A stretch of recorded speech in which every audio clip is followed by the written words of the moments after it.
Yeah, I don't own Yeah, it. so ask whoever has bought something from whoever you are talking about. I haven't bought anything from anyone.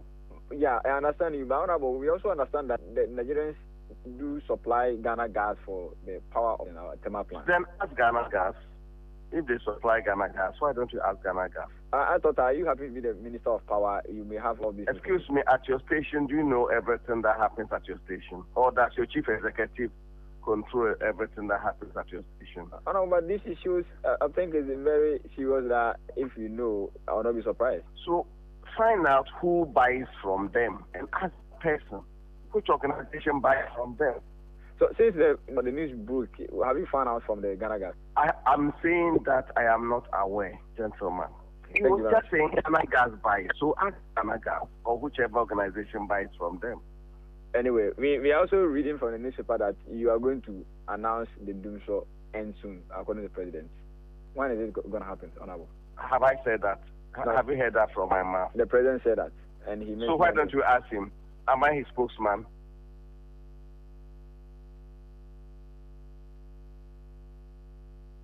Sir.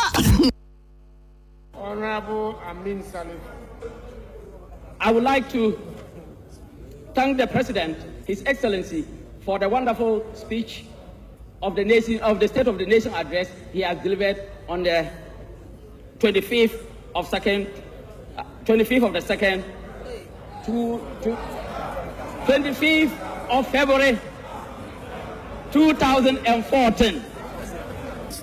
If you look at what was presented to us, is very much reflected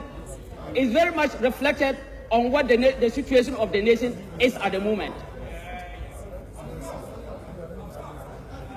If you look at in the side of education, the president made mention of any development nation that do not take education serious is not worth emulating. In that case, the president has made education a priority. I believe you mean any developing nation. Yeah. All right. The president, in so doing, the president has made education a priority in this country. Yes, Honorable Minority Leader. Speaker. Please take your seat. Please take your seat. It's up. For that matter, we have seen tremendous improvement in the last 4 years, if not 5 years, in this country. Taking my own constituency, for instance, before the inception of the NDC government, previously, we were having almost every community was virtually under school of trees. Almost every community was virtually under school of trees.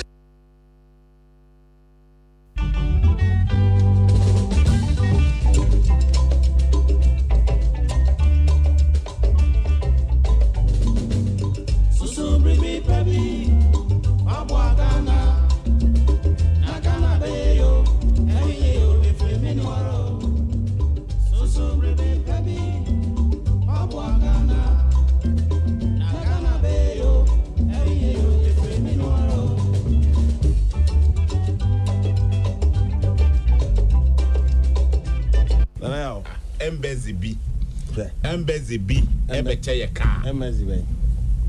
Embassy bay. Brazil embassy to Ghana. Brazil embassy to Ghana. Is it Brazil embassy to Ghana? Ambassador to Ghana. Brazil embassy to Ghana.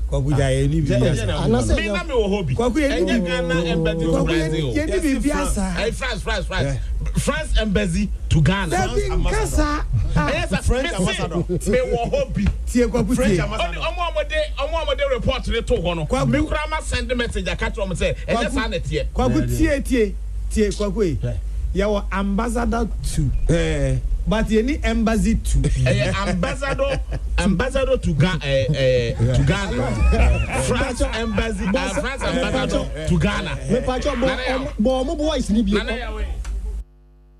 So programs be all yeah do baby and I say ne de no confirm kakra ba bi giri say o program because of we almost handle it almost all the time no it look fresh but ya na mo family bramo so mo family bramo na tie sempa no ade tira o ne family bramo I say we na make us sempa no be it so che no be that you tie me that we crap platform no so that and we dey buy e be ma mo program no akona o dey up check it listenership no obehu say the America na enye asem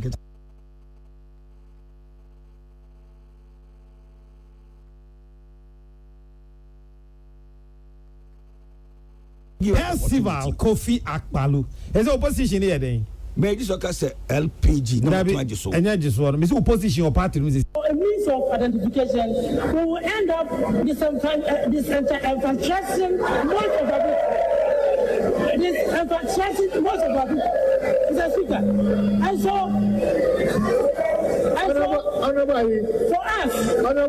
for us, is that we'll end up with what? We'll end up with what? This franchise.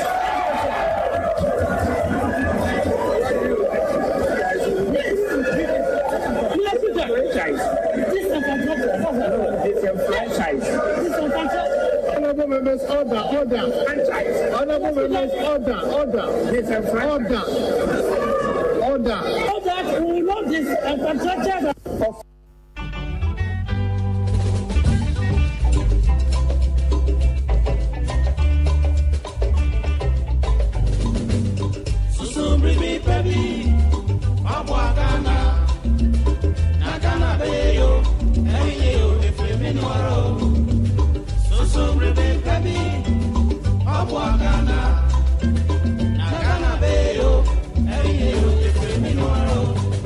the platform apraman ani apani pompa yiso the platform the cardinal nana yaukese sonsontwe sontwi asonsentwe ani nsentwitwi a ekọ batako braman esinukoso ato apetia mantemfi asanse krokotiako the platform sunie asisi nkondwa asisi adwa ama trankondwa atrenufua bra nana yaukese the cardinal tiadwam ewo peace 104.3 FM so the platform odoso puyo ade doso ensempudium amanyosam abrabom nsam asetirem nsam ani amansa hodo so nsam ani se hodo bi ade a ani ne hia na ya kase the cardinal wone na pamfo our the platform dwumadie so wo peace 104.3 FM eduada ni wukwada nwumre biada efri no nwotwekopim nondu the platform wo peace FM ensam wo asisie de aba de akro ani de yatia ni de yehu ni nyina ne wudi na apreto ani ne sombi na yensiai na banu so a emia the platform chire wadwini bi Ghana ya my Ghana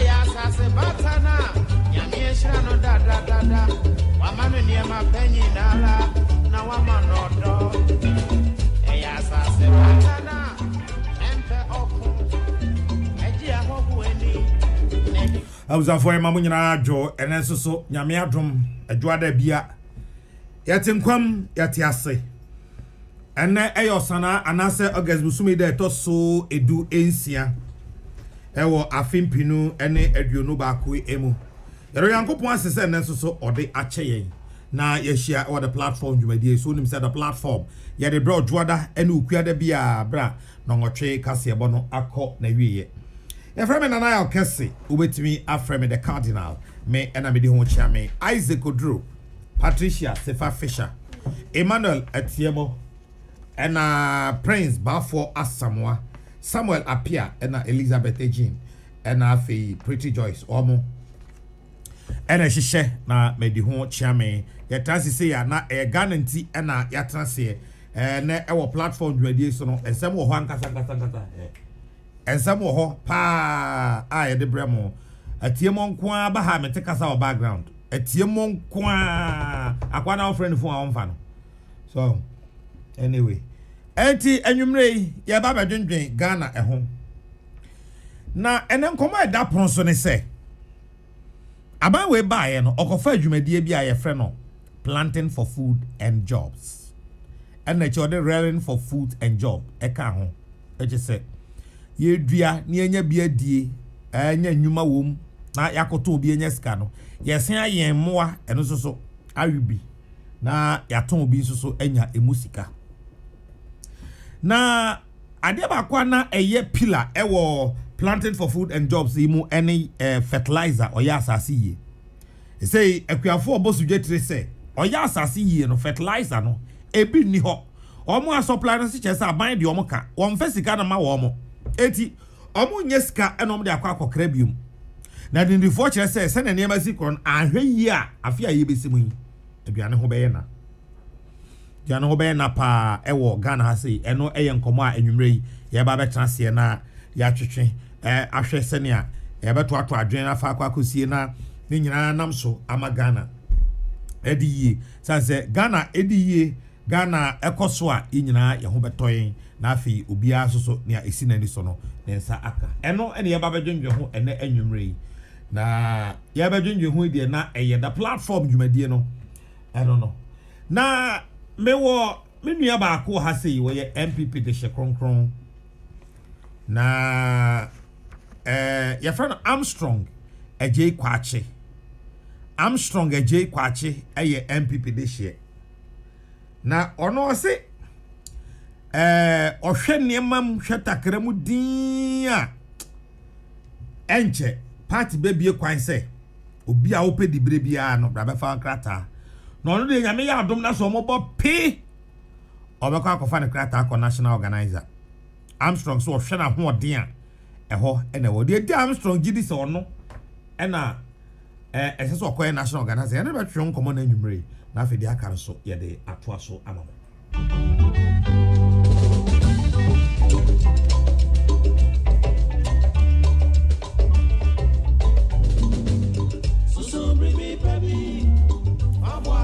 Entiabuza fosena mdika ekan no Armstrong AJ Kwache ewo efi hase anwumre mene no eba betwetwe komo mo hwe live ewo Facebook a Peace 104.3 FM Peace 104.3 FM hope ena anwumre beji adwenkyere ni nyina ede afri mo mo hwe Peace 104.3 FM Peace 104.3 FM ho ena ye beji adwenkyere na afri mo mo hwe YouTube no so Despite media makacha muse Armstrong AJ Kwache ewa hasi national organizer hopeful NPP Armstrong majo mejosu miminia na what is say pacho mo ye nyama daruma pacho no so ngakra ya mo akwa abansuso be pacho Armstrong AJ Kwache hwan Pacho, before Sebasa, in this question, I mean, Chia, a tier for team or Ghana, na yaw, what's a media? Armstrong, dear.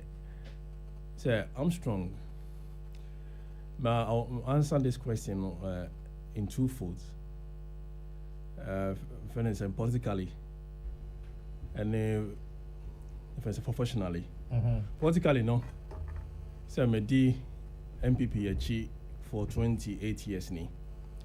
Ohwe me I because me a small boy, but party no me di achi ache. Oh ti hoi.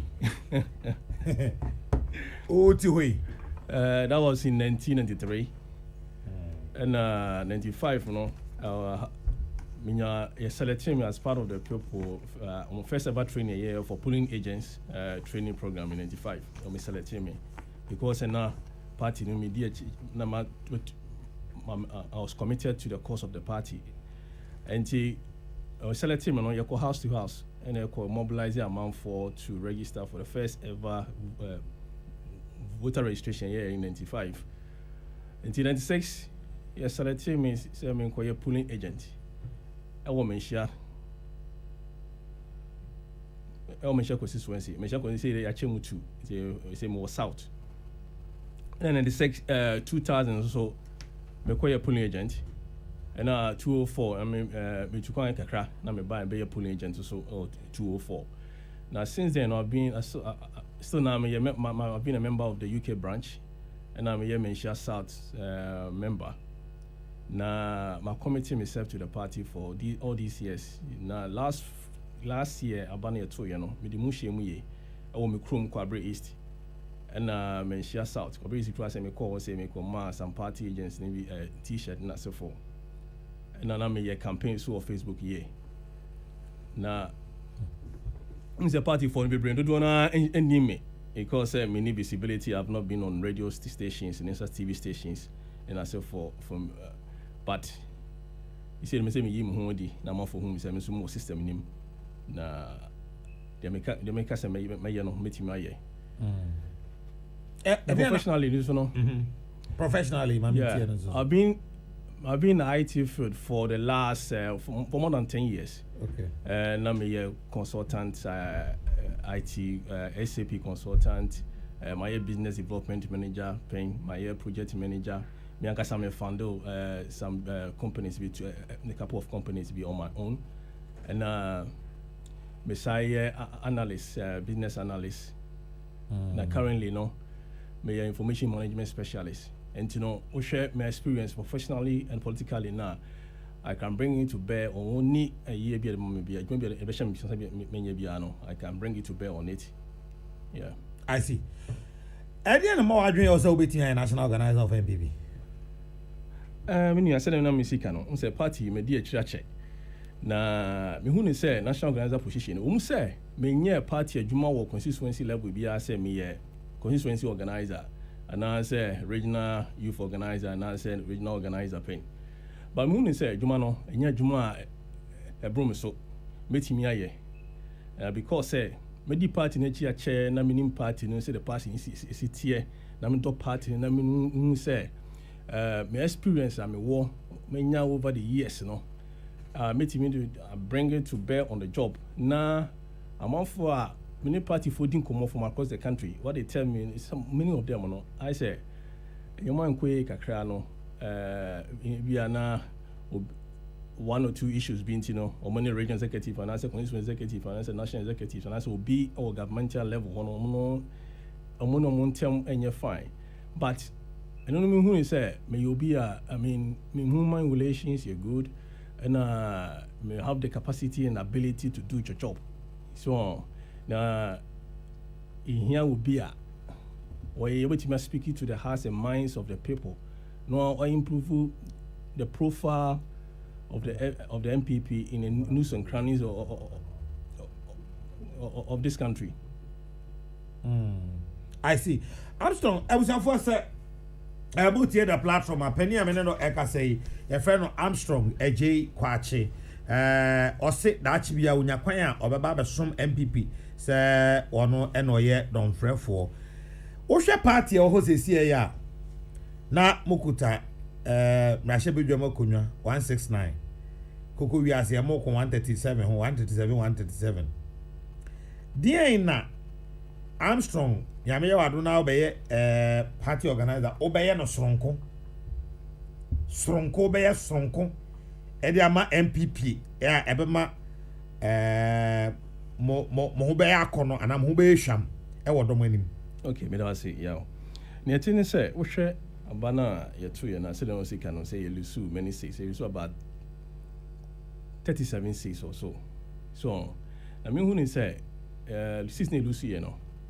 Our root cause still lose seats no. The root cause and just one cause, causes because we share be say inactions of some of the executives and party for no so no biana omo expectations no were too high and they were not met so and eto kwanta kwa kakra bi obabi na se for enti I mean say eno na anya impact ewo so a abana ye to last year no yentimi kakra bi parliamentary seats no ke lose to the majority to the NDC no so na me dream say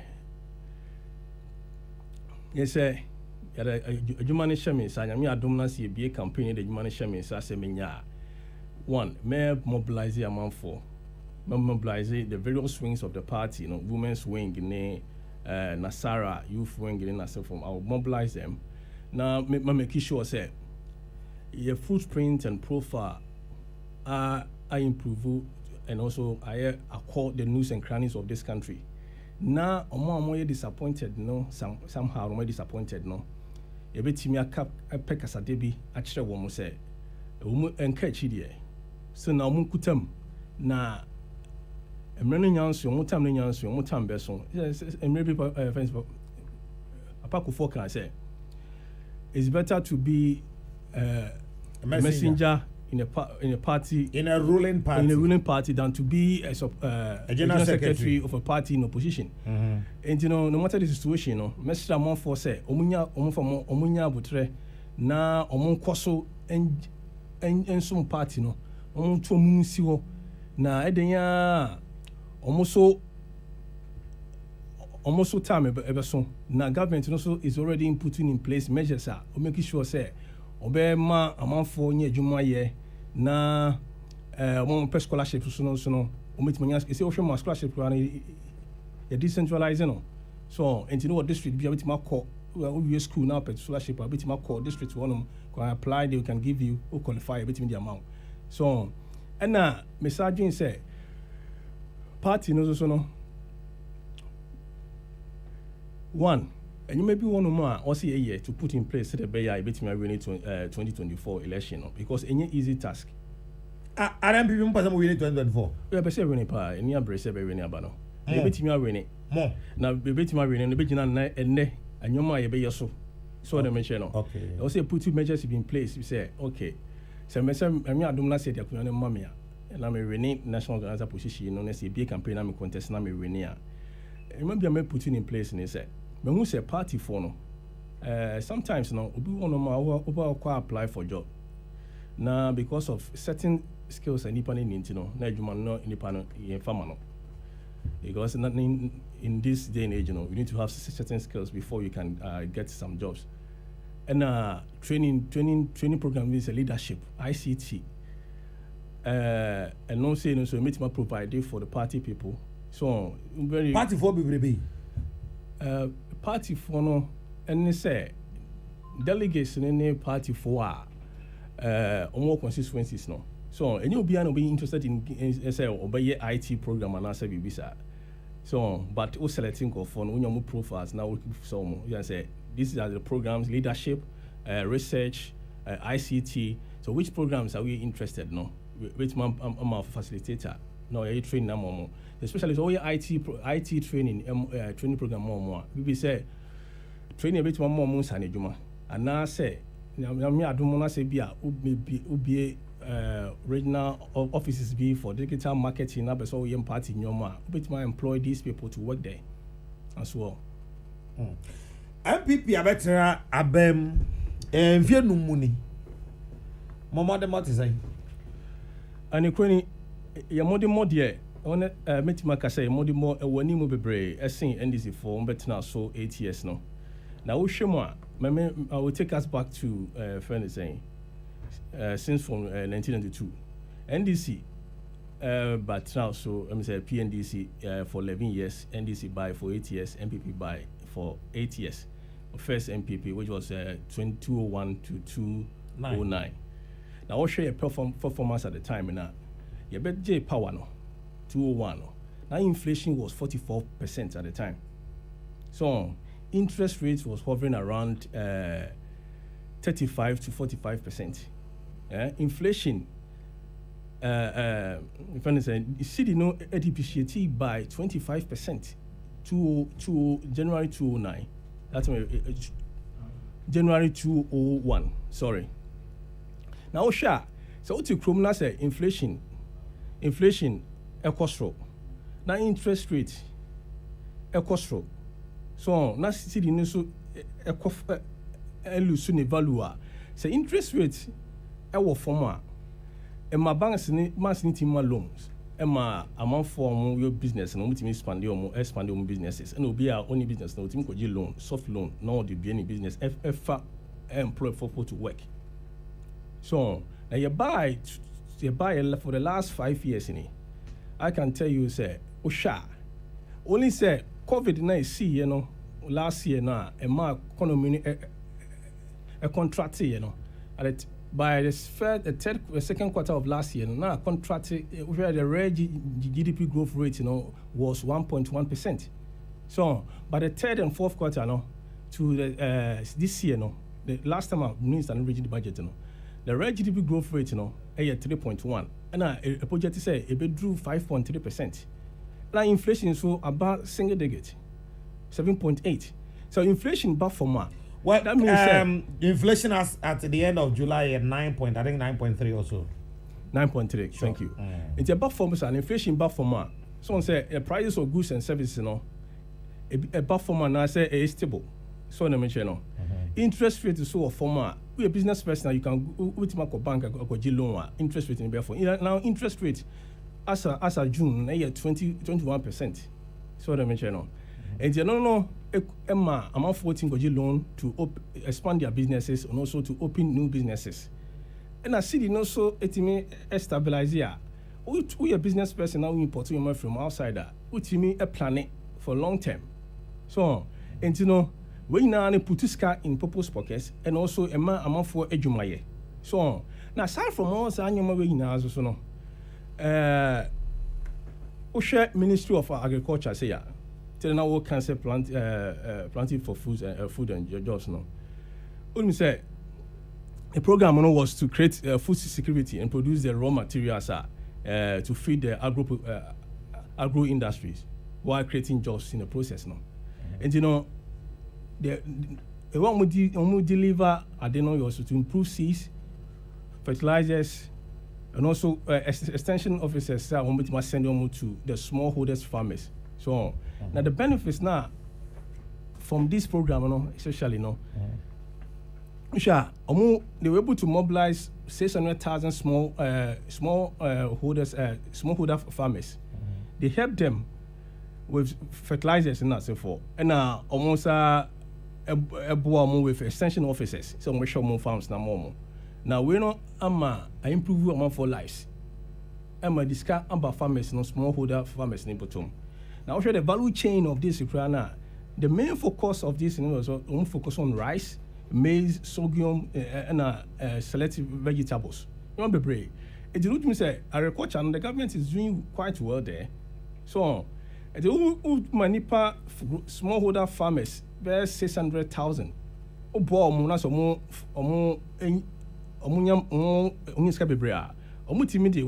employ amount for new people to work for them.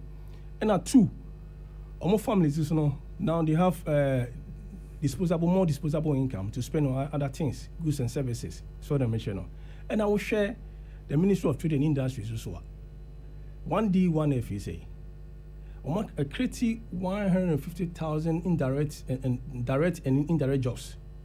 And now 105 companies are now in operations. And now 150,000 companies are under construction or more friends 1F 1D. And to show now it will create jobs. So they create jobs a great job for people to get work to do, and also being a revenue be brave or creating a year infrastructure projects are government in beso ye. I was for I been the case friend Armstrong J Kwache or said that she be a unya obedi MPP national organizer. Armstrong, but in the last 2-3 minutes I'm for 80 MPP for 80 kasachira omna emfa nkomo imra na wie. Many am in the CP as one make catch MPP for you and say we say a bit more quite disappointed, a bit more disillusion and so forth. But you say party near party. Now banning about 2024 ni beti mi awene. Na beti mi awene no estate from now. Enti no ye nyina no yentu ye hunsi o.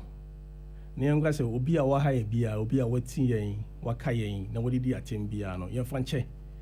Ni yanga se party ni ye party a party ni interest ni supremacy in anything else. Enti ye mobilize ye ho. Na yanga se party ni even se wunya ahwe kra me amtie se me nya ahwe. But the winya shekwana who said so party need to our power. Unya bi obetima call Ministry of Education can say oh ebia me pekwan bia man o ha say obetima boa. Obetima call baby akope bibi obetima boa. But the party need power. I didn't say sa ekwan betime bia ma.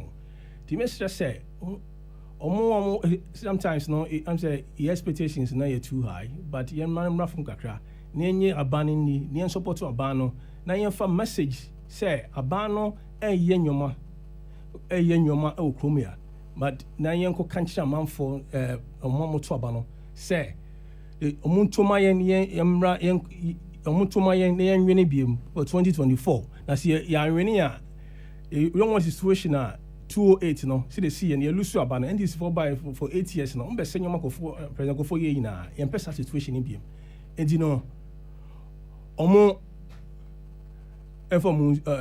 for musuo na yenye baako na yenko aba no yeko a bedi nkunim Mate Armstrong eti dabe na ombe bie mokwan na to ama mo se obi ope position bia be fa ne nkrata ocho me say the general secretary no ebe now so after the on say no ye constituency delegates conferences from this month going till we have national conference until from there no we want for baby me gidi say on baby ama campaign no ya started but I say the intimate campaign aside from say maybe say me ba kasa say or radio show and I say social media may send 1 or 2 information being necessary for. I see. Yeah. We wish you well. Minim say ebrebebam ama yase nya kwan ebra adwuma empempenso na nkasa duru ho no. Nti we wish you well in your aspirations. That's it. Okay. I was for opening amene no kasa your friend Armstrong AJ Kwachi. Was say that bia MPP for some obi enkrata say the ope so a national organizer o mefa obekwa akofa bi esan say onim say eho ena na ho odin ewo. The platform ena enumrei waso egusu a wutie awusiafo ya be twetwe nkomo e de afa kwi adwuma eho enanwumrei fa obre no bi fm yen so rebe baby abwagana nagana beyo eyo efremi no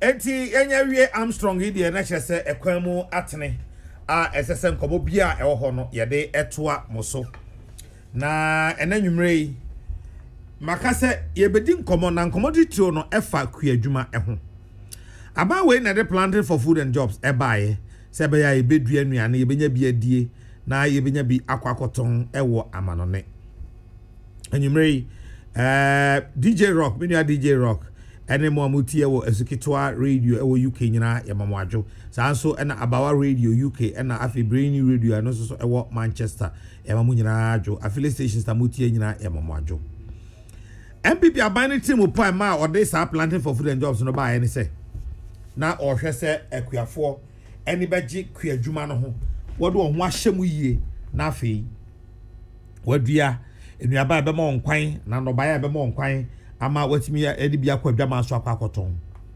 na saade enum na de ba kwa ne wo mu se aban ye se obema akuafo no fertilizer aban ankasa ahye da fa fertilizer no ka no efa na akuafo no so ya twia kakra bi na ya je fertilizer no won mo a de supply aban fertilizer no che se aban de omo ka onfa fertilizer no mai onfa musika ma wo mo ena afei omo so se aban fa fertilizer sika na ma de omo timi kofa bi ma enti na ya ka sei akuafo so se omo fertilizer what is the way to go ebeden ena yenya fertilizer eno ni asemo a enwumrei mene honorable George Oduro ena afei Eric J eba betwetwe ho nkomo e the platform dwumadi eso koso na oni entranefo adwenkyere no ebra mo hwe live on Facebook no ya jema adwenkyere no e ho no obetimi e de adwenkyere afa ho aba meba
prebe baby wapwa Ghana na Ghana be yo erenye yo efemi no aro so prebe baby wapwa Ghana na Ghana be yo erenye yo efemi no aro.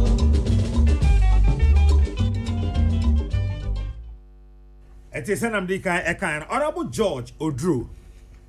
Kane ni wadu biasem na hye bedwani. Kane so afo be de tira na ohwe kwadwuma so. Ono a ne penso. Sabre no an planting for food and jobs no. E buy it on there. Planting for food and jobs there. Enye na de foforo. Onimu yie pa. Oye kwani so de na cheseja. Me offer no. Me nu apeni ene Honorable George Odru because ekwafo nyina ya boy SSP no. Honorable Majo. Me Josu Nana. Akwa abanso. Josu Bibre. That is say. Oh, Jana Daroma. Say the NT as boni bia de bibia fine pa. Na ehamu ti say. Eham bush. Oh yeah, bibia koso. Na afi last year na afi na as nya problem ga crowd dey rains you know. Rainfall party na sisa. Kra. Na the woman say niema bi o ha ye ntimi control. With the natural asem Yankopon na no enema. Na em say niema bi a ye nipa na was as so ye na mana basa which I don't know. Enti emu ye but full sem there natural side never issue no Ghana no about 90% of Ukuya ye it depend on the rain fed no issue torna ye dey enti it's a problem back one. I started last year amenya how kakra this year so and said that and top papa sata minya na o senketo o say normally no Ghana dey enkesu no ye May June July or no but as at June I think them say 29th as a second and shoot to Accra, which is very bad. The amount rainfall pattern asano. Ebe high kwafo kakra. But nyamena ashishe. Intina honde ebe jatum se. Be mi enya how kakra bi. Apart from that in the BBI kama. Nyame oho ebe yi. Amen. Na ujina be yi. Oh David, we matraho. Sa. Me ne mu ayewi. Ayewi oh. Na do tissue die na ga ze nyewi dia. But oh say, sa ensu asema okay. Yeah. Etwema dwen ekogina asem bi a me kai the last time me no kasa ofi ha asem ba kwa wo ka che me ne say. Edru ba bi esesa Ghana ye dwene irrigation farms ho. Very good. Hey now te ba bi arikiti e na aka chere me say. Oh say sa die ba bi e wo sesie ama e be hu say. E hu be hia pa. Because me guys mafuo ayi me fa ba bi kakra bi koko kakra wu ho na ejansuo ntututu ya na me de koko dua se wo we de bi ya na nsuo ye de ebe ani amo asere nya me no me wasem me si bi dua koko me si na nsuo to da ba na e wo fine unus the good news unus say koko border start irrigation ayi pilot kra wo areas rivers akese pra no ne ade wo no amoma pumps almost started and the by a year or two no ye be ye across the country be a cocoa farm wa rainfall no hard nyina but I who say sanema no enye dako asem it take time irrigation our guys is here ye ba ben we make us be pass asad now pon left bank right bank ni nyina is under ye the ama contractor na tolong tono irrigation and go there by next month also hand over nti yesan wo so be kaya unum say bui dam no na irrigation eka ho ampa but abansisa ne bae no omba ye dam no kwa but omu yi irrigation no efimu and I'm say last me say minister di wonkomo ABR very soon we need sa irrigation land, irrigable lands, no. And this are need the need to insurance as you see climate change, you know. Ghana ye different from other part of the world. Me say one who they see or Turkey. No ya last week mu ya omde ngwa dey say eja to baby. Na issue so ayira fa baby. Onse Nyankopon hu so much say na kwane to see ye ne ma no we ntimi nka say ye kwadwene ho because dwene ho enye yi the bottom line is yen so no irrigation said they about we are starting no bebre wo I also say yire hu na ye bi kan ho say the be yen depend on the rainfed na betime nya irrigation land bebre I the be juma say the be and ha say the ukoko ya na so ya shi e bi na ango kan di ye guso a e to nema I big akwamu a e koto sisi ya but I say e boy mo de ye bebre. I see. Kwaje? Akwaba. Mejo so. Wo ho te se? Ame adom ho ye na so. Ya ho. Nti on ka che. Be 3 months ni hu no. Wo do azza. Why fine? Why fresh? Na do abem anye fine. Kwaje why fresh? Honorable dey say opekwan aye mischi. The aye dey. So so no na twam wa nfa. O kan se bi no. Me se ebeye yie. E no so ndo twam ebeye yie o aye yie. Oboa owo de adri dey. Ayi so obem. Ero ya nfa no no. De adri dey. Se won se uni obi ya de no ka che se de adri dey. Na se gidie ni oba o de mo hwe de be. Na umpomo. Pom de nkeye. Na de aka ne. Eno so ho. O ligri. Da biligri de me ni bi. Na o se ye. Ades kan kwa ni wi ase. Na se krum be oda. Me de me pese me fie na me de nye krum. Na se o fie o krum. Me fie. O krum. O da wi. Na me chia Peace FM atiefo nyina. Na me chia honorable. Na honorable pose ye bobo ise ase wo echi wo mama obi. Wasem Eric e fa ho ben. Oh no, me de obi a. Me ne taishia. Na sabe ishia nipa ne de hedoso ba wuhie obi ni suni ne ba ni post training ade ohun se reserve players no field no no ti bench I thought that can be nti do how ne come ho de but we deserve which memo be there okay o hon pass o can say you call wake up na see appear no onye player or onye reserve player not the bench. As in a contribution. Eric J. Nana, German of was here, chow. Hey, Benway. Yamadum Benway pa. Uncle Hatcher. Said at you, my referee. And yet, years are Nadia. Scapa and Beto Petro, Naco, Namina bin. I was no so hotoy. Me what is Message Mancasa. Okay, men bisco to me. Or say me what is saying, and I say a pomodier and Kaye, and I'll be some me or ligri, and I say Debbie, and I said, I say, I just come one and many pounds on the order. And I'm saying, fear them, then you now family, Nina, about 2 more. Petro, ya working. What quite Jamie note here? What time 2009, I was 2016, or the Mecorda, Nanamo village. On say baby abe febia no obezo how you wa be na me we German not say and I say the over opposition at the over ya ba na bedun kran na asan ko but German of for say we the honorable head dey amen kai no na ombo minister mane minim so no na da so wa yon ko fa papa say 2017 cashew development plan na mokola nchi wo wanchi no ya moswa cashew farmers be free Nkranza e be free Sampa e be free Banda e be free Miami atwa Bono region ho ahia nyina kogu ha mo ka kiro mo se enche bia mo be yen hihye ma ban ato cashew ti said the tokoko no omo twem na in the history of our country nana do dan kwakufu ado betina konwa so what shall say no na da bin chia so chia ono chia won sector me so me chia local content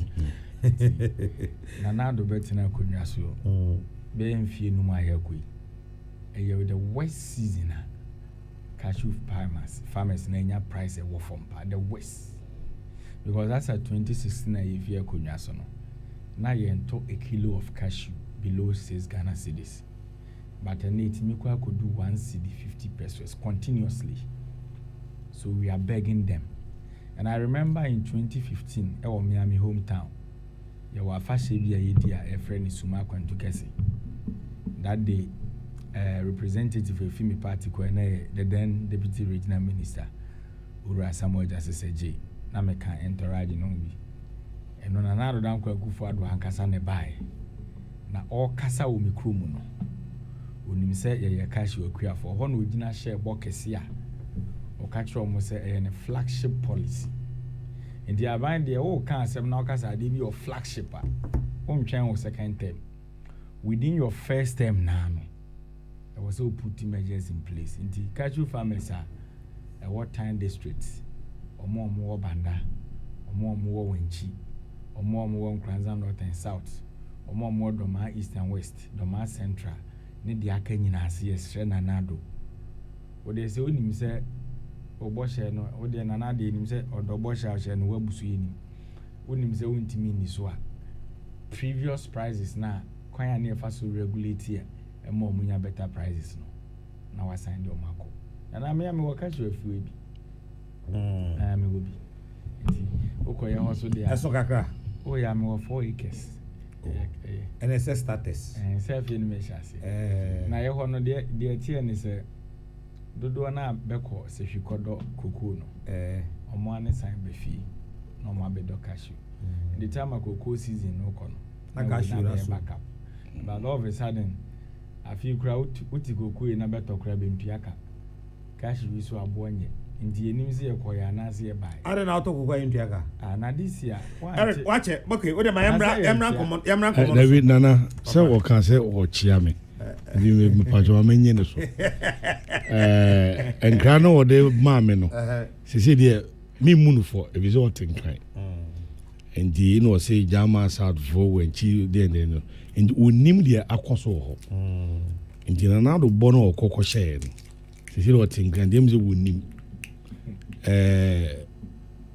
Eric me catch no say na do bono share no wadi so and are planting for food and job no one ambient near friend paid them so what that planting for export and rural development see do can when chine one say we bit me develop sa rural areas no enti yati Tree Crop Development Authority omo djuma omo beye no etise cocoa board pepepe omo be to cashew share rubber 6 crops na dey paid no omo office si ameno kase omo ampanyi en roti sa Tree Crop Development Authority no Kumasi October within his first term he said all kind is super pepe o say says what train the second term one train the second term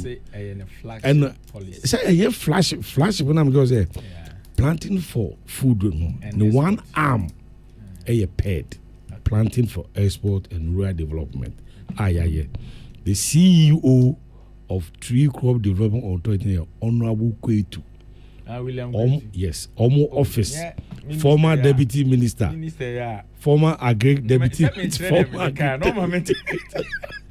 former agri deputy minister watch am mami one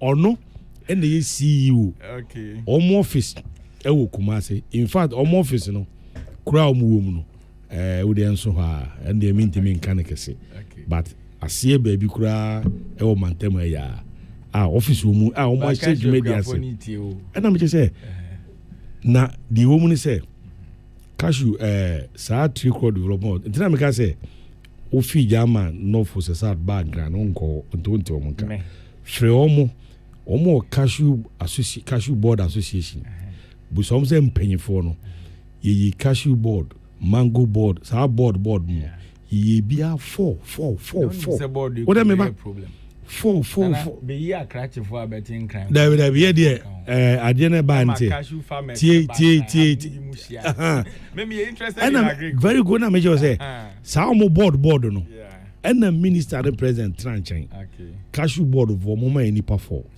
mango board mama enipa 4 share mama enipa 4 rubber mama enipa 4 sa 4 ni yen dey form board of directors for the Tree Crop Development Authority in the aban kra anye dey enim na say dem ni kan enye da kwasem say dey o ka say cash first day 26 cedis aba be do 1 cedi 2 cedi aban pese onya standard price say cocoa say cocoa obi don cocoa a ofafuru na so na brepe no ha say e bobisia kurumze dey out here ye beto na cocoa no so crash to piaka o na wasa aban de oka David mesi asa aban de oka aban de se wo say unum say wo de meka hu si say aban de meka na wo be ye kakunafo David tie wo de watch am na me you anu Eric ma me you anu yi it is how unchi na wo de buy no o mampanyi ne me boss Dr. Uzo Free Akuto omo tu one more da say omo wi office no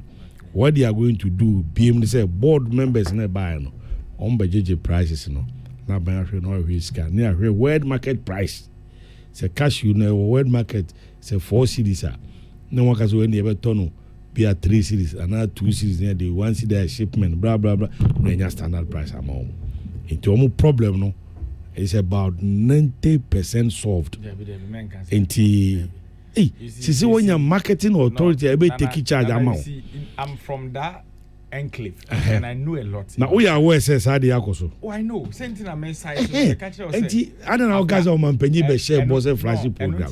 Meanwhile, you are setting 3 crop develop I am no great I am more office I must start ejuma. Honorable. Don't forget. Don't forget say we are in the country. Yetiminya yemra. Na enya presidential assent. Ni akase mra no be sha se afiwe. And I mean, say the you see, omu officer, omu ye adwuma sisi a me no kasa.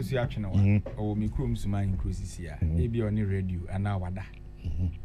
Ba me na the opa ye say adena ba be. And I make sure say man ye board for no, cashew board for no. Omna ona watch ana me je so a afi o ma me nchia me nfa so ma.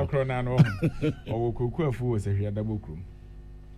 No wo bi wo se hwibonza na bi wo ya metwa me na kro ya na wo mfu so awo wo bi sia wo nim se bi ahia wo vo we nyina egu ho skani pa no si o sa ba na wo no se no ho kire no na nanti me na ya me kana asemi na o gidie se aban ba amane ma bi akoyi ama aban ne betena akonya so within 4 years no first year one to me na koko second year and or two move for Ghana series. Ye ba beto aba and or be two subu. No catch it. I decided two subu. Oh, me refi amount no, but and no MC Bebu sister Ghana series. Yeah, bisa around there. Nana o change topic. Oh no. Say we chair you. Say nipa ye she agree for. And what chair you? And what chair? Nana na tia say when say. What chair you? No so. Oh your farmer. Oh your farmer. Yan town we go anya sam keto.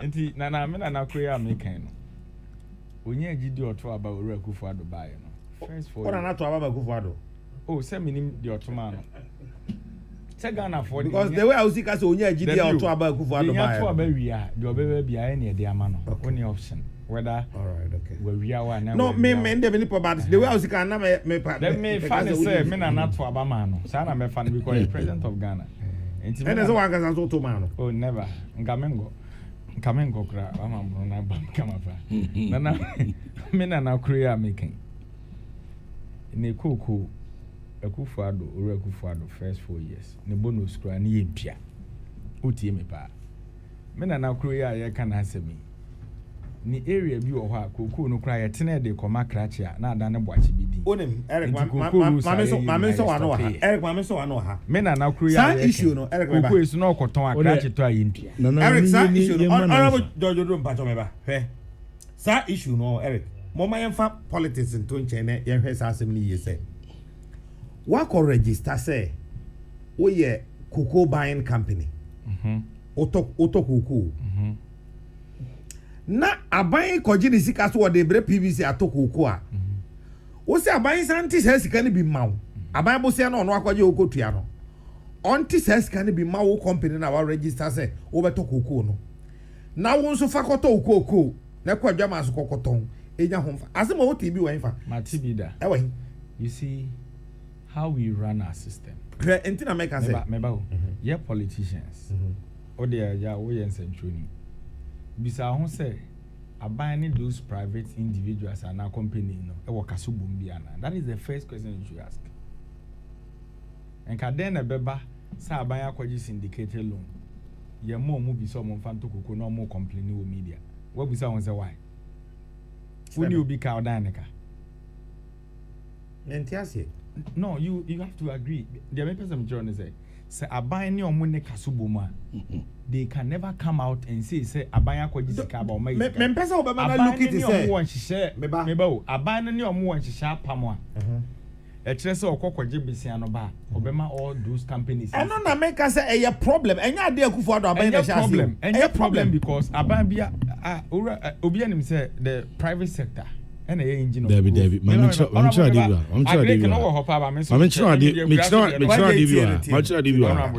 say government ko just can ba okay we a private buyer okay Kuku Bobeka say brabaji 10 million so 10 million enye free.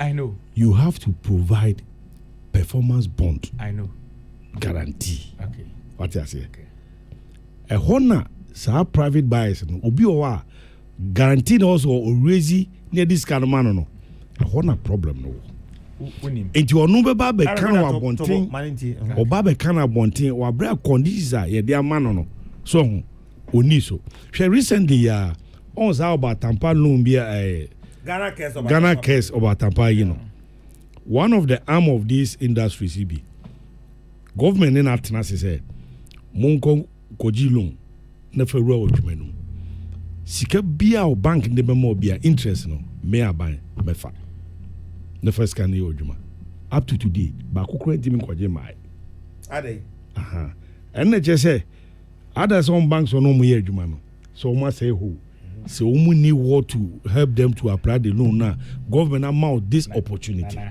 so enti yen bi tio da bi e wo say ye manage near ma syndicated loan yakwa akwaje edi fa bond brabeje very simple. Call bank they will give you the bond at the 10% for a bank or 30% from insurance company. Simple as that. Previous that was it this year or last year? Sakuku na akrachi for intimintu yaka. Name fee LBCs. David ba me chira ho so ti he nana onim said this year ya exceed 1 million ton. No for figure no to answer ya ba ho. Me fa figure be. Oh, meba. Yeah, koji syndicated loan based on 900,000 tons. Mom here in a time, brother. You have syndicated loan. Who asem? Me na me what problem was syndicated loan? Because me kwame maintain asem na say that say obi ye na dwumaji aye in business. Aje ni sika gu ni bottom. Ane nti na say aban na koji loan bresa company no to koko ni say fa ko to koko. Nya abotre. O de ebenya brena yaka no wase batter na nya no nti nya syndicated loan tiram fro o ma ba bia Eric o ma ba bia na jade o hyehyɛ no me so o ma ba bia ye can say aban ye planting for food and jobs and aban ye ni say fertilizer akuafo no behia e de aye adwuma no wa faka no emu kese no aka akra bia abu akuafo na nkase tua no ajo fertilizer na de akwa akoyi wafu eno ho asem be bia bedu sesi ade say fertilizer no Ghana for subamboni ye fertilizer na abaya subsidize no yetwe e de ko amanone Burkina heya any Togo hey ni Mali hey kokoton fertilizer no ho na yagisika boom e de aba ise kwafo so se fertilizer ni ho o mo se supply fertilizer no so abaya ntua wo boka na saadie we e ma planting for food and jobs no him ana Honorable George Oduro akuafo no ne omom de fertilizer eba no I will say aban say almost say aban enti omo ka for fertilizer man enye no ni nuko trodo no ba no so e ka ho the was a yehu ni say we dey enfa politics to nche bibi abesinse ewiem e wo wiase mu nyina for which Ghana so e ka ho yenti minye Ghana film I friend COVID no enti ewiase mu baabia a change obi dynamics fertilizer no onim say 2021 fertilizer contract ni na no ye de ma Ministry of Food and Agriculture that time na me ho between November and December near the contract ni na ama omom de fertilizer no ebeba no now one start as supply no from either February or at least March March kusi October of the following year, which is 2021 year. The contract moment November, December last year. Supply this year. Enti tama fertilizer no do do na no omo krafia ma no ne neba. Enti omo yes omo akofa de aba no go say one ebo na omo fa no abochi no asesa. Meanwhile governments with their mom me example say governments omo supply no 100 cedis. Ebi omo ko duru amano no omo kofa eba e di freight kesi kan ade nyina kan ho. Odibisi akura okwakoton to 120. That means waboka. In terms of me and for politics, is the reality. Opa mufia de business for her. Busaomo. Me ma one example. See freight. Na kofa name feature na de bano. 40 feet container. Na $4,500. One. Sisi amino kase. Because of COVID issue na the whole $12,000. From 4,500 to 12,000. Busa omo mufia ha omo ye ejuma ebidifi ekra na mafia bocheba ombe ka kire. Enti omo sa ba back say contract na mo de man no. Se ka se ye ejuma na sei na ebesi. Enti ebo no enka minister no mo nka na on system na on page mu kakra. And the minister so okay, contract is contract, but the okay there to asumu obi ani to ase wiase de ekoso eni. Ndina wo say ye hu bibi. Ba bibi sa no o say call cabinet. No mo ye approve mo hwe cabinet transfer say beye say enyiye ansa na finance so ayede abem. Enti e ban sa no e mani delay kakra. Enti wo mo a no mo obi wo Ghana no eni wo mo di kan kofa bi ba ne so eni kakra wo mo no on be start e distribute na e ba ne sa no e na me amete he me ne wo na ya eni Eric ete Ghana for yi mu binom kakra na aba na e dia makuafo no no mo so sa fachiri e sesa e de ko amanone Burkina ne ade e kokokoton enti eye o how kesi abade wiase no enu ye the major contributor of fertilizer business ni say the beya omo de ba no e bo sem ni ade no omo enhin ha omo be ha omo adwene pa ena wo hwe obi a oye government business a buso obi o ne aban didwa enti ne ba ba mo be kai ana endis for say omo fertilizer bi a ya twa hu not for say ne e ba ya ba beton no na eye mesre no. For instance, my catch you see as a ye fertilizer contract in November, December. It's to about 2020. And MPP lose here. And come where the contract no mamuno, e de amomo e binding. But in pure moka. E di can easy babemo on a bit pure moka. E di e ba no. Na omo ye similar thing, omo ma contract, omo di fertilizer e ba na omo pure moka. And so omo say ni actual no for say the e ba na ye ba beton. And throw back one na omo twan e bi no. Sisi yedi ka de konda na mo wi wiase bia the whole world problem aba it was a any review price no say be ya omudim di aba wano eno ene ma fertilizer no ne ba no eso tie ena kakra no so etimi di ba na ye mu bi ni pa boni bi ewe yi mu no enso etwen edeko it is over here ekuafo no bebri ekasa na the me de kakra no say it was a Ghana your planting season mienu southern sector and northern sector. It say southern sector ha comprise Ashanti, Eastern, Western of near then the planting the tree. North for there still a no muguso a omudua. And in kakra na eba sisi no eho na ye de ko. And the main issue na ma problem ba fertilizer the supply ho and ne bo no ho. Enye but almost say the already can supply no crab in tria omoka. And I make catch you say buso bi oni aban didwa. Obia o Ghana oni aban didwa bi no. Na me ma example say ye ma contract no November December no. Say ke to aban na ni se woni a enko me ba no mo de abanka. E di aban de oni aban didwa ko mo die busa contractors ni ade obi okura be say 3-4 years. E ye normal de o me mpa bo no say ɔsɛ asɔman yɛ yire ho yɛ adwuma sɛ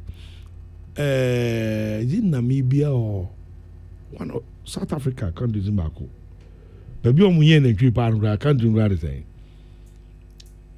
ɛwɔ ɛne South Africa na ɛhyɛ border mɛ fi kuro ni maame hwehwɛ ma ɔmo uma contract within 3 weeks ne atua ɔka obie no ɔyɛ ɔde aban ka bɛsɛ yi no me pese ye bompa ye yire ho ye adwuma do sa level no because I dey we fiti Chairman Rollins time and I be seen there the bio ye adwuma ma ban bia na odika na ban de nika be really over 2-3 years in the normal thing I war da this is not the first time obia supply na ma ban abandon nika however it's not the best and yet eno the man kana me boa because most of these people the loans near their interest rate near their burial and no I was see a year jumadin said the beya yes I might be no more a few morning in a bamu or juma is it mituaka but as at now dear ye nyandru ye lose our level no because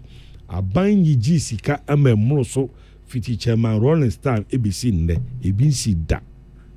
ebisi da ye ba ba mu then a President Mahama ka say about we buy untua contractors ka se no ho no o ma contract bi bia mo ye adwuma wantua o mo ka otua bi gya bi e na okoye ye ba ye yesu ya bi tua bi enti e ade eno na me kan o se ye yire ye ho na etimi ye adwuma eduru ho se aban mu adwuma na wotimi tua ka afi na saa de ebi ho mfie miensan ache which ye mo modern asoman but assembly fertilizer assembly ya mesumi ye hwemu kakra ade am hu ye ne say ahemfo politicians security couples munyina munim hu bi fertilizer ya twefa tumu ediko bokina ne ade nyina munyina munim hu bi na eye mo business enti mo pesa mo de mo sabeka nana me ye ayi Mantolivet Methodist ayi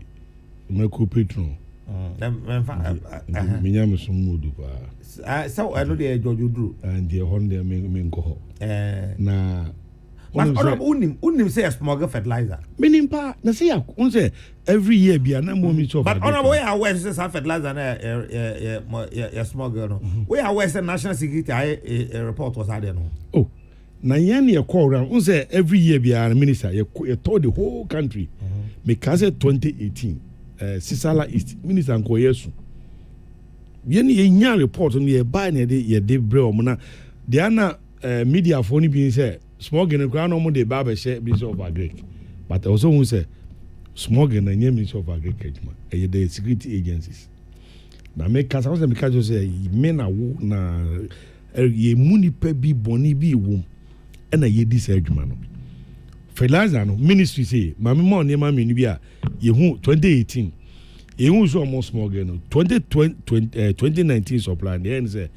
what's a fertilizer ba bi a ye 50 kilograms the minister dey and they say twem the mid market your security na we dey monitor ba na outside the boni nim 2019 fertilizer no the echo north nyina from Kumasi and the Kumasi from Kumasi to the north nyina no 25 kg and they was south to 50 kg near the monitor the small gas no you could check trucks 5 bi or what so no nim say security measures are high no to a load no dey ko and you drew one and ye mujana na chinese na fele de be ye interrogating na guy say even 50 kg is not supposed to travel to the north the eba north near 25 kg and no security measures be able to so smugglers na hu and because of that no yetimi chi nipa bebre e reduce smuggling no another issue here tama ye de tracker ema ye de tracker ma company bi no mo track anana se fertilizer no ye nchia nka be dem say smuggling be koso ye chibi pa ye chibi di bi kokot e go kaze menga mo chama bi na logo do so ha ye de kokot no ha no ye we na sa na kwa politics we dey be trust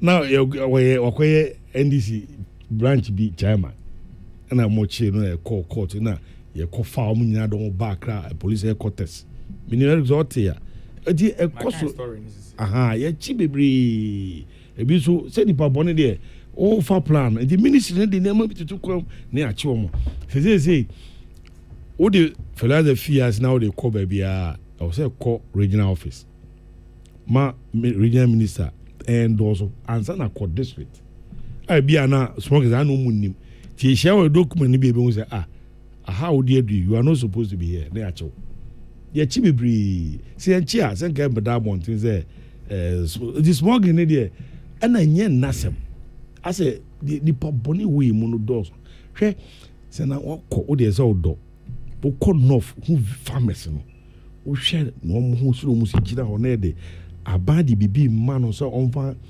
ɛnyɛ bi na brabɔ mu nsesa na saa nipa no wogyi saa deɛ fi nipa no no a ɛyɛ ɔno onyame asɛm ɛyɛ very bad. Honorable George Oduro ɛyɛ kane adubiase mmarahyɛ badwani ɛna ɔsan ɛyɛ kane soafo abɛdi akyire a na ɔhwɛ kua adwuma so kwaye ana medase ɔsɛ wokasa deɛ na mepɛ sɛ me clear na wama me kwan no wopa fa phone no even PBC was struggling to pay farmers produce buying company so what you mean but you came out with analysis we said when you say private sector and I say I get you but you know aban bia waba Ghana besi Kufuor pension obi a ogidi pa na reach more private sector ntinka then the be has a private individual bi so obey adwuma buy some money waiver tax waiver w oda me baba me omo de na tax waiver probably every other make an one example obetima say na me kire o say cocoa board any sa LBCs na hihye mu no omo ne omo wo apam ye kire say syndicated loan bi on be kwa akwaje no on be masa ankofo ni sika omo de be kwa akoto. We are politicians but we know them. A to the any ayane can be mom we are aware that it is that only obi wa pam a na nipa na ni tua say wo kwa akwaje 1 million wa be ma me 20 Ghana 1 million na ba boss me mienu boss me miensa me de no ma me so adwuma na me ye anya so mfaso na me de bia betua ka ne bag de wo de ma me no na say me fa mount o ne meka nti abai company mpo na APBC no wo challenge with the same issue. Honorable is aware. So kasa abai company was challenge. Now only say PBC limited liability company. Limited liability company enya abai. No. But a lot of no mo issue with their banks. Honorable government control PBC we know. You know. And I'm very sure say a limited liability company. So I know. Government control fine, but government control. Omo top in abai point is na dey go. And only say be control but some of board. Some of board. Party regional secretary say any appointment we know them. So don't let us go there. And no government will make a mistake say ade be hand my man obey any basa. Meaning so be anya sir. So there na me person what here say aban no any omo wa pam so okoji sika ne bo be mo bi adijuma. And say one farm omo they will complain because omo so bo wachi do man sa woko. And unti na aban ti make a kire Ghana for say one district one factory no. The concentration is over the private sector. And then abundance in the factories. That is building. That even about Boama argument not I say you say. So private sector, abandon facilitating my private sector no or say Boko Bank here, yemma interest at a very reduced rate. I know. Okay. Now abuao am waiting me akwa ejuma. Anya buy na pesa kana ma wo okoje bosia. And all dey ejuma. Wajuma ne nyame boa na mfa so oba so a aban nyi bi. Yeah. Ba we no ente sa. We di aban no no okwa akwaje bosia ono betua. No what bi di ama private company ni say onye no no so mfanye de. Unim. Aban na akwaje bosia. Ofa company bi ti se bia Olam. Obekona Olam workers be 6,000. Obefa company or workers 3,000. Aban na he no employ. They all contribute to development of our economy. The government is aware. And until no more pam. There's a pam. Engo issue now. Honorable Yahweh say pam won share one case. Men can say share the whole. I have never said next in Yamia mobile to pronounce next because Eric, I'm not saying say a pam ni ho. Men can say buying sa no private companies no any. And I am not looking at Sanchi and say Yakufu Ado Aben and Shen by and she said, but me, my point is that the ABI cover Sanchi Shen by no, and say a diggy. Now you want the Korean who Trimupua, not touch it, but as it stands now, we should sit up. No, not necessarily sitting up, as it stands now, as I say, you the Maya are buying a Koji Bosia. So they were to Kukwa, or they be my private company or no so. All market the chrono are buying woman bino. All beton is the cocoa. Now I beton the ama PBC. Now I didn't see Kajan and Fashwa at the Ashel Bottom. Mentias, I buy a buy non you man to me. And it's a way a private company. And it's oil, OMCC, yeah, was it? I remember. And so OMCC. If we say I buy a say, you find deregulation policy, Emra. So we have frames oil, and now buying the Boka Jiska. And what their breath frames or is there, Jekotofu and Nakoton. So him, sir. Yeah. Aha. But you himself goil there, a bind there. It is a bind just cannot the mark goil say, Jekoto oil, a mini problem. But a bind to mean Kojiska and fam reference oil say, Cotton ufuel. Now we on fast wafa. Now we are baby. And a bind to mean Kojiska and fam agapet oil say. A bind Bakwa Kwaji 1 Ghana. No, the 50 Ghana. You can say half of it. I'm a private company say fire young fast for me and fast will be ours. No, you see, Eric, it's based on volume, so David scanner the mark. It's based on volumes. Auto. It be a last year auto 100,000 metric tons. The beer this year projections 120. You even can say last year auto 100,000 metric tons. This year amount scar worth 100,000. No, it's based on volumes. Auto. What can PVC assembly? Once I make out a beer for politics, you buy here the BB to just be a PVC, a cassette, and that's all. As some about to a PVC, no. Now, just a massa. Now, some way, and I'm confident. And some way, but I be say, what about to? It was a way they offer. A bushia be up. The kind of the and the man, a wood PVC, no boss, now, Charlie. Na so bad, but Ojimi and Kanori was a transfer. Now I was part of PBC in Command course in India. Now it is almost a crano. Coco board de more mono.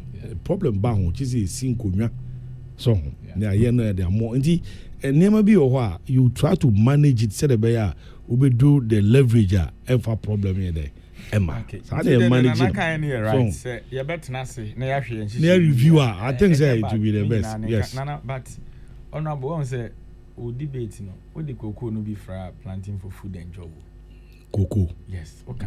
Mama Kayo. Me say. Oh say David, you get me. Na na say me topic there okay. Planting for food near. Na me planting for food and jobs cocoa come. Say me all kasa no. In the conversation e be call ba me mention no. Anko. Every anko. Fertilizer issue. Say planting for food and job.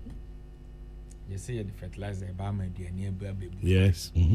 And I will call qualify baby say oh fertilizer near the buy. But the NDC for now say fertilizer na was a DH free year ton.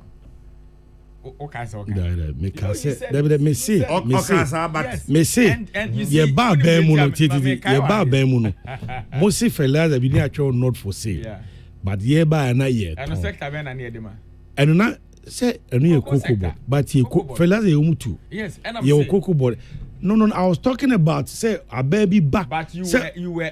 Debbie. Obisame say a year then a baby for love was a bind the omoka. Yeah. And I make sure kwanya a bind a day businessman can. And I'm a satisfied example no. So the name ye fertilizer for cocoa. And yes, cocoa fertilizer na near the channel. A different. Na me chese a bind private person be abide the omo kano e kwan e fa so a Emma aban kodika and I'm certain example no planning for food and job oh no Matuas here but me make sure me refer no to a car I have businessman idea so factual say fertilizer near the man cocoa for free no nya no near the door brew any vegetables that is the fact. And he okasa ya say me emfa nya politics but they do baby na okoka a branch executive you almost say fertilizer me those things I don't entertain those me if you border town o come chrome German enough na could do sampa enye nefu o di Cote d'Ivoire na wa be sign the aba nka na go border so busy oh yeah nipa na say you twi kwa say the border no ka say wo ho enu 500 but nefu ye to ho ibi a chen kumase because e border town say border ukwa abo ba ene ba bia anwene obi aso kakra nti ukwa ahwe a obesan aso aba nti ahwe a wonko because I have a story here. I'll say MPP gurus accused of smuggling fertilizers. What you also smuggling fertilizer? Meba. Nana, what you offered was by me kasa na me see me Nana and I war ITA nipa bi ewe mu. Enti menyi obi se obi ye we obi ye. Ye nyina nipa baako. Na bonifo ewe mu no. Omo asem no se reka. Nana bonifo e bi asem ani o. Dey wo party group. What you be afa ho dade a. Ya accuse DC na wo. Nti na me yi story no. Because aban penimfo a yesusu so omo na bebo ama aban hihye di aye den. Akoso no. Se du be bi ne matters of this nature omo ho ya bom mu a nana ya na ne kan ya kana kakra. Now when we say planting for food and job, I buy any so I do not buy na because penny for say they come janeme. And ye ka se Ghana ye din nyina no. Na na enyino juna se onya bibidia. Oto kete so a oda ana meboa. Na ma wo ha obi a unam awia so a otim fifire ni nyina akọ. Ba se dua no ho ye din a wo ye ne den. Amanfo feel heat no more. Honorable, this planting for food and job issue, make I say, NDC as a party and near Wabem, and near Canada buying a quapam. Next, can near 135 million Canadian dollars. 125. Good, sorry, Mr. One, make 135 right? 125 million Canadian dollars. Now, your boat time say, ye baba beye, ama kriayono. Akunkurase na ye de cratches sama ye den abata ho kakra said ye be ya at the end of the day no ye benya aduane amana busu because omaya yetimi grantos jende makoni de akeka ho and the motive ne say na ye be di say adwuma no once over Ghana in our political system no your financial year na beginning from November and this over here ye ko na esi akra na you do November na finance minister come rashe bedwafie o se okwa akokan budget a ye bedi ni wo yanim in the time where yes abesia no arrangement anche bia na Canada about to see nti omoto aba ni wi omo financial yem say ho start be May na ye ko opposition and na ye nuanom bae and omo kwaji sika no beto aso so they came to name the policy planting for food and job by ye ko na friend mapo modernizing agriculture through local something. So a very good initiative. Omade ba yina welcome fe. Mentor on see papa. Do pasa what you saying? Me kire aniswade hunu a planting for food and job be yenye free. Ni be ye do say wona me ko politics ni ye. There be 2% say 2% what you say. NDC na planting for food and job buy. No, man ka say me say NDC aban. And then Canada for Quapam. I could negotiate for 125 million Canadian dollars. Now, assets, ye better about year. Na Canada for so called battle. Into ye financial year, or buy a high calendar and start in November. And until the ABC from November, no finance minister come if you know the Omana come home, Bosika, I could to that. But I'm on the start somewhere May. Into ye 2 about year na. On to my sister. The committee. Yeah, 2 about year, free a kunyasono. And a better union mabem. Until one Canada buying a 2 negotiation so omo se beboa and omo kwaje facility in the buy.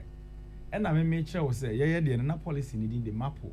Honorable Kaipa and almost the and planting for food and job as their flagship policy. Honorable, he knows. Mapo, no. What was the content? Honorable Odrum Pachomeba. What was the content of that? Is about say, Yebema Kriayono, Abe Nipa Bubuano. Now you're the crutches, Sema Batahon. How? Inti, Yebe make sure, say, Yebe recruit 2 officers, or more in the Kriayum. Near the Omako form, I'm on much the Kriafoni Kriayo.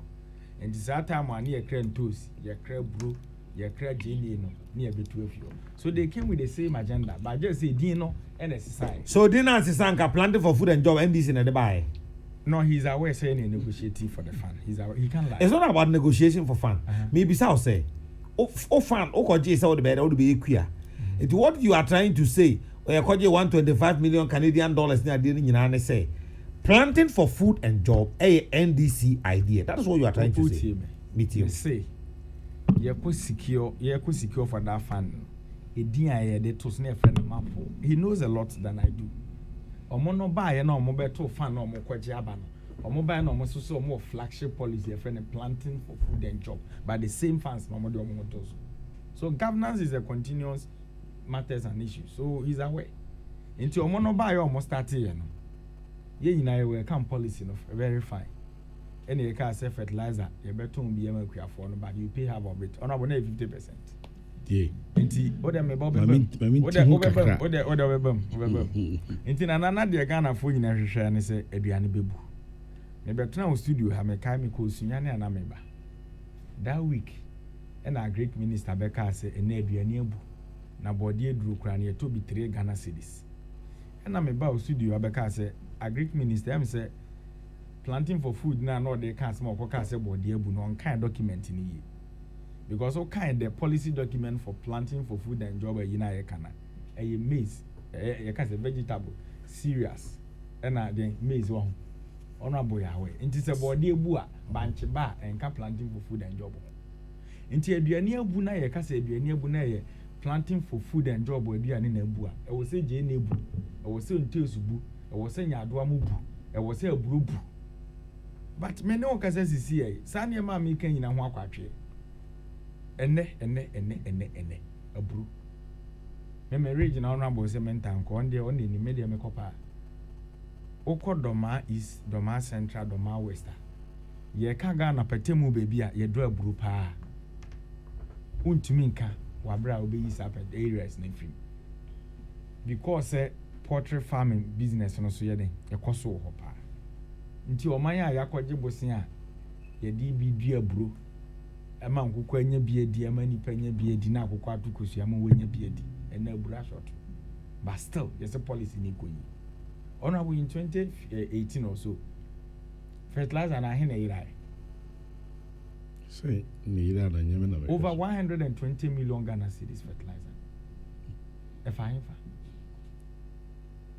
Upper West regional minister and address here you say fertilizer worth of $12 million ayira all these matters na ayira call yem hwehwe asemo na no under the crowd and TBC you say what there is we afunu mu di bi cross ba na ni panty so ene ma ban mu afunu mu nyina connection my for any say no home here sit ma we patch we dey careful na say me mu obi adin mu ana TV3 me na catch me mu oni pedi say TV3 na ka no ma ba patch we dey careful mu ana mu be catch the Ghana for say e dey across ko Debi ono kan ye no aberi tra say but wan say obobo fertilizer nyina no won kan fertilizer kofo wi aya ye che wo mo and this ba akokora kan ho say policy ben ye discuss planting for food and job na ye share enti na wo ye na nya abotre enti wo ka chiri na wo ka me bi sa wo say enti de wo ka ni nyina wo ka kosi say mo na mo de plant for o say pen yes me ka kosi me ka kire wo say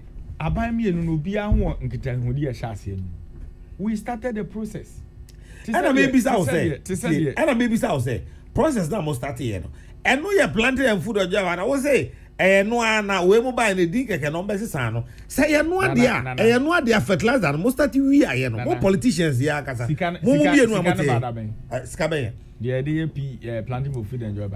Asma me maybe say on yes It can about 2017. 80 planting for food and job and this in a starting. And I'm say planting for food and job MPP and starting as a policy. But the foundation of the policy started from our government to secure funding and on budget. But how do you put a foundation for something and then you still say that will be major policy? No other interchange man penny could be no progress. When did you can compare home with Nana me be so no politics near when I compare one business. Now politics so you can't no. You see, I'm a young politician, so a ban is said publicly. Me chantro because me said do now many. The other can be the best judge. Governance a continuation. Me boy. And nothing as our banks is sunny a year transition. Whether say public debt to one demand. And it's our planning for food and job. No man can say. No, everyone now watch them.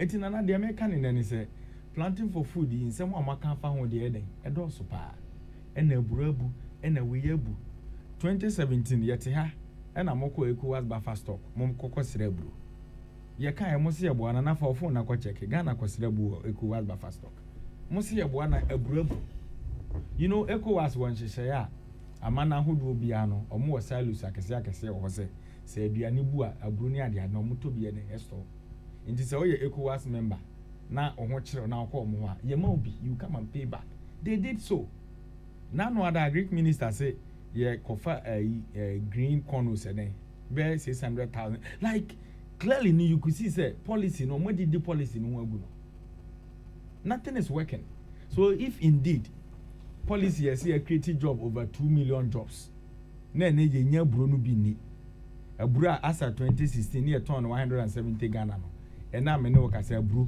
wanya no for 450 Ghana aduane busu anka ne boefo but we are not seeing it in the market nana wahu na ya na omo ye omo analysis a na ya sen tumfutura gu Ghana fo ani adamiti minister no na they were calling for justification say omo ka say planting for food and jobs na create over 2 million jobs because the first statement of Kasa for job about planting for food and job but say no more creating be 75,000 jobs okay you busa minister one day be near the fertilizer 3 bags and a year so ejuma and this of creating to fertilizer 3 bags na ono nko ani ntimi mfa 3 bags ni ngu anika nti omo ye calculation say creating bi afa apafo mienu nti fertilizer na wato no mo na bopa de calculate am say create job na de ayira kono a efunumu ne di bi cross border ne de ayira na no so ni nyina mo calculate say create job so clearly no na policy na floppy they should sit and come back again and now many workers nana what land and I mean a popular in Greater Accra and Krandokono and there's a ton Krandokono 2 cedi as a bull fruit 1 Ghana say nyame amwa na oma edidi too much obi atimi di 4 cedi e de nchenam grama ba aduane abrobu na sa ne mani nyina bu a aduane bo yefo but ene kodwam ko hwento sipo but the miminim any baby am tipe yo ho de mahu no so obi catch me say next year di animu yi any the following abrobu obeyefo a me catch ne say oboa uduma de kontia opa sawo nante Ghana kakra sesie ya ho ubehu say now a lot of people are going into rice production instead of abro o de ya hwesa de no by planting for food and job no meba ye kan mo asem e kan ho meba o de to wase serious no under serious to boase kwaji soya beans millets rice ni nyina kan ho kwaji me say to boase na me ka asem be si asem honorable ya we nti yenya bi o first no kwani no ananka afi bia odua buru no say ni attention akom so odua mo because emo no sika wom cha buru ena yenim ye nyina sabi no nyina fira kwase say ye nso anipa no aburo bebrebe aburo ni ho no aburo bo kosoro yi abanye de afi aba no aburo kese no sa afi no na aburo bo ye den pa o sa wote ase etu make us say eh onam kra hwese ubehu se emufu a ubehu no edo so chen aburo ati ase because he wodo aburo Eric mimi no me nya ye kwafo sa wo bedo aburo no akotwa aburo e bag baako e de abaji bia 150 ana 200 Ghana cedis na sa efuo na wodi twa aburo bag baako no obi dua mo a obetumi ate bag be miensa na o de bag baako age be 700 800 there about that make you any no so no obviously me come munum na makwa ko pesika ete ade asesa agric ministry ya kasa ni wona wo no policy no wo hwa ma na koso no de na wo de be motivate ni pa na wo do aburo na me se mama no sika obetema se obvious thing asesa agric ministry so mo hu sa de we ya omo ya we asesa omo de omo ni ko ho say the figures they nana papa nana meba na so anu asi o da bi oje me kwan so kakra land o de land na me no nya fe na ye be kire se Ghana for dom wo chen aburo no the government policy no planting for food and job omusi aduane abu ene abura short yes reburu ye na madwaman so enkoko poultry farmers yi but am so ho mu abu ana maybe sa question na mu bu okofom maybe sa question na wo se na ma de mu fo na hu mu bu okofom one tell asana me kan na pa ne me say one tell asana me kan na say o say me say ti typical kwani nim say odom mo a ne board din sire aburo and the asase no a ode benya aburo bag be miensa no wo de asase no do mo a ayi kakra zio kakra na ade do mo no a utimi nya aburo bag miensa wo benya mo be 8 ne wonya adwene onima ade kode Ghana yensa ase na ewo no emu dodo sen ene ede do mo yeye ene emu dodo sen ede do okay before planting for food and job before planting for food and job ensu asase sen na wo hu say ye do no me bo before planting for food and job ensu asase sen na me hu say ye do me de na me nim ni say baby a ensu ta ye do omo ye omo dada but the greater proportion of the farmers e do aburu chen mo you know you know and now they say Wallandia okay what the mama question ma answer nane what the member honorable any dey kwan so last one they said the America no policy na ye practice ya isi aduane bebu no dem de buy the omo no start ye planting for food and job we say then nana emo ka ho aburu ka ho soya beans ka ho millet ka ho and now me no ka say millet abu ana that is the question aburu there be soya bean abu there be emo abu there be so why okay let me find out from Honorable George Oduro. Honorable I say why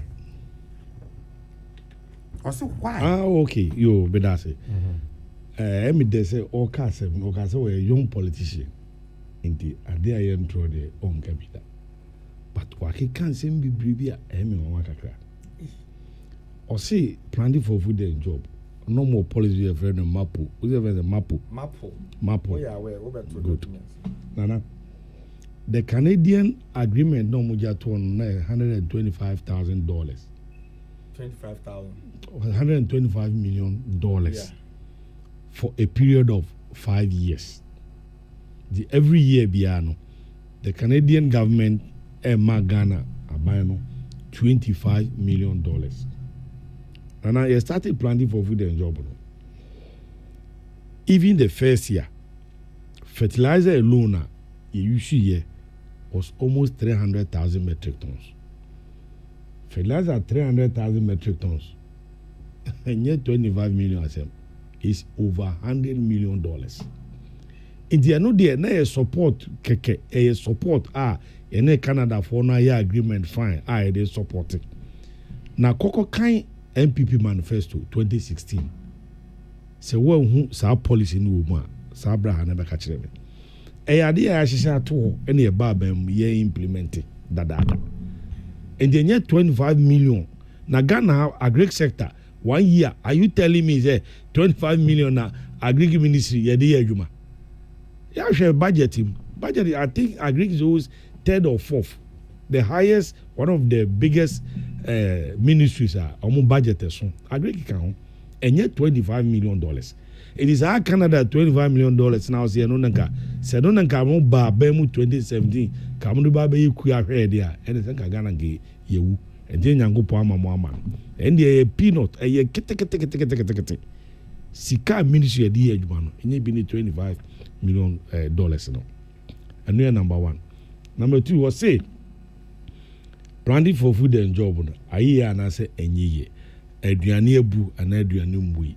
And now, okay, say because 2019, you call Ministry of Information, and a minister MS speech and all can say about 2 years ago what we talk about there back 5 cities. He said it in that statement and I can get it for you. Was it 2 years ago? And now more fan say all Kasa said was it present? He said 2 years ago. Now I mean can say so ye buy na can ni koko say you Anthony Adeno. Okay, said before, and look what I'm saying my first statement say Ghana, you depending on the rainfed in shoe, and now you queer do na you use. And now you can see so say last year in your drought, and I continue this year. 2017 year Babemuno.